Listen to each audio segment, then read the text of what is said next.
Well, welcome back to The Heat. We're talking about some of the major international stories making news. This week saw Syrian peace talk efforts in Geneva as a major assault on ISIL's symbolic capital Raqqa draws closer. Joining us now from New York is Ahmed Fathi. He's an Egyptian journalist and the managing editor of American Television News. Douglas Paal and Andrew Small are still with us.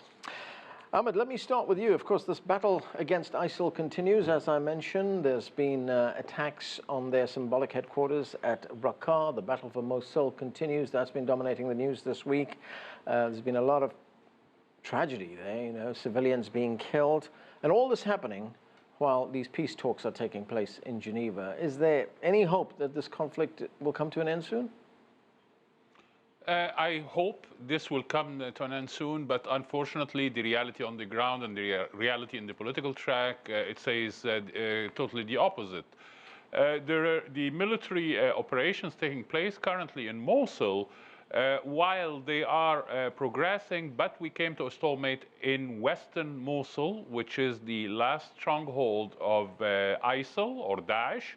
And at that time, we had just a few days ago the reports about the collateral damage and the civilians killed after the U.S. Air raids.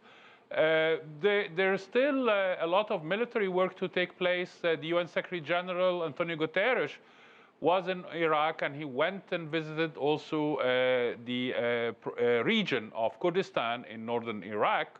And he said that the UN and the international community stand fully behind Iraq, and in terms of political support, in terms of humanitarian assistance because of the refugee crisis resulting from the military operations taking place in Mosul.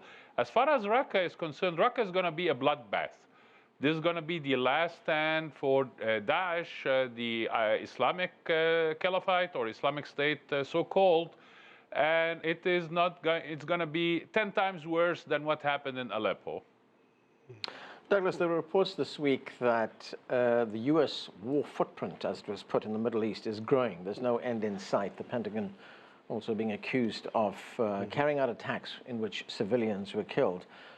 President Trump being accused of dragging the United States further into the Middle East. Are we seeing this dreaded mission creep taking place here?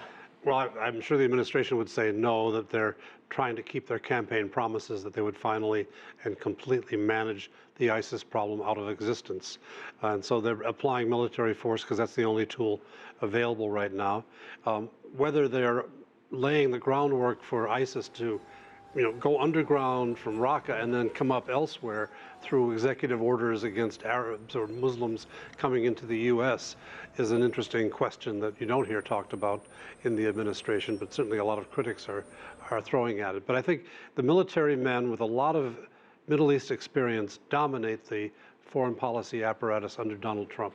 So to expect other than a strong military footprint in Syria, Iraq, and near Turkey would be unrealistic. And looking at the nature of this war, I mean, could there ever be a point when the United States and its allies, when they could say, well, we've defeated ISIL? Because ISIL could just melt back into the cities and towns over there and emerge to fight another day. Well, it would be historically mistaken and bureaucratically short-sighted to ever declare that. But you might get that result in the end. We've had uprisings of terrorism in the past. In the mid-19th century, there was a Wahhabist sweep across the Middle East and Central Europe that had tremendous effects, down to the Sepoy Mutiny in India, which was a part of the same upset. And it was eventually suppressed, mostly militarily, including the Nian Rebellion in China. So we may have to see this play out for a long time. We've had anarchism in Europe in the turn of the 19th century. We had the Irish troubles for a long time. They didn't go away quickly, and they ultimately needed political settlement. All right. Andrew, how does Europe see this war that continues in Syria? And, are we going to see more refugees flooding into Europe?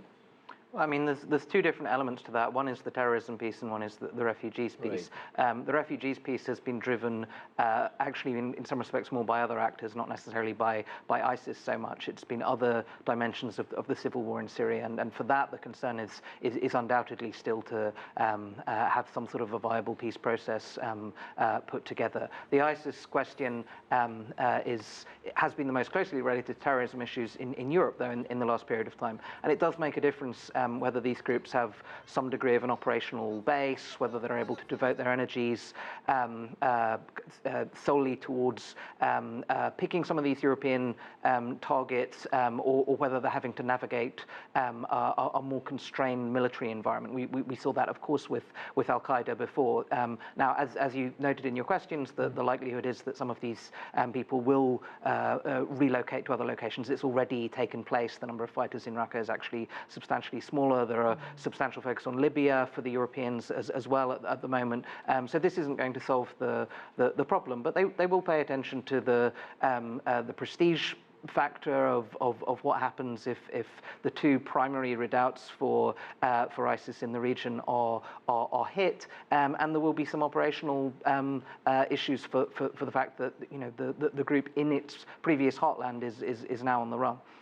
And very quickly, Andrew, will there be still greater reluctance in European countries now to accept refugees? We're in a very different phase on the refugee crisis now. I think there's a lot more effort going into bilateral deals with other countries, right. Turkey, of course, other African countries, to try to stem the flow. I think the largest influx has already taken place. Numbers have already been coming down quite markedly in the last period of time. Right. I don't think there's been a big shift in attitudes necessarily in the last period.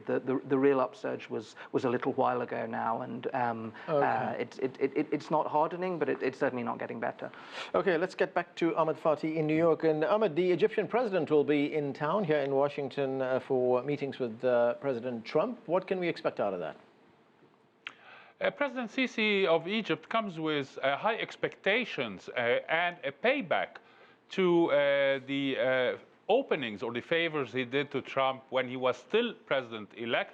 We remember back in December that Egypt was supposed to submit the proposal 2334 to the Security Council and pulled it at the last minute after a phone call from President-elect Trump at the time to the Egyptian President Sisi. Sisi comes hoping to increase the amount of economic assistance offered by the U.S. government. The economy in Egypt is going through shambles at the moment. They have taken some reforms, but it will take quite a long time to pay off. But at the end, there is a need for the Egyptian military power in the Middle East. However, it can remain problematic a little bit as the US President Donald Trump described the Egyptian army as the largest Sunni army in the region. Here is the problem. Egypt is a nation. The army consists of Muslims, mostly predominantly Sunnis, as well as Christians, predominantly Orthodox. So to change the ideology of the army from being a national army into a Sunni army is not going to be an easy sell, if at all is going to be possible. Third part, President Sisi hopes right. To get streamline the financing of the military equipment purchases. Right. Egypt receives $1.3 billion from the U.S. government. However, this will remain in question since the budget of the State Department have been reduced substantially. And there is no protection for the foreign aid except for the State of Israel that amounts to $3.1 billion annually. Okay. They hope to reach a deal to finance the arms purchases over several years instead of paying it all up front, or it comes out from the military aid. Sisi is not going to get what he's hoping for, but there is still going to be a room for maneuvering for both parts. We have to acknowledge that neither President Trump or Sisi are politicians. Both come from a totally different area. Andrew, the other big international story, Brexit. It's sort of official right now. Article 50 has been triggered. A letter has been sent to Brussels from the British, and these negotiations are expected to last 2 years. What are the major concerns for the United Kingdom and Europe going forward? Well, first of all, they have to settle the bill, what the liabilities are for the UK. So the initial phase, there's going to be a lot of controversy over what that number is. And the position of the EU 27 is that the other critical elements of the negotiation, the future trade relationship, can't proceed until some of the basic principles have been settled. Of course, the other thing that will have to be settled in the first phase is the status of EU nationals in the UK and vice versa. The hope is still that if they're able to make substantially enough progress on these areas, at least in agreeing basic principles, then they'd be able to move forward on the other very difficult bits of the negotiation, which will be the future trade relationship. The EU has published its principles for the negotiations already. It's already quite clear what some of their red lines are going to be. The British side has been keeping its cards closer to its chest.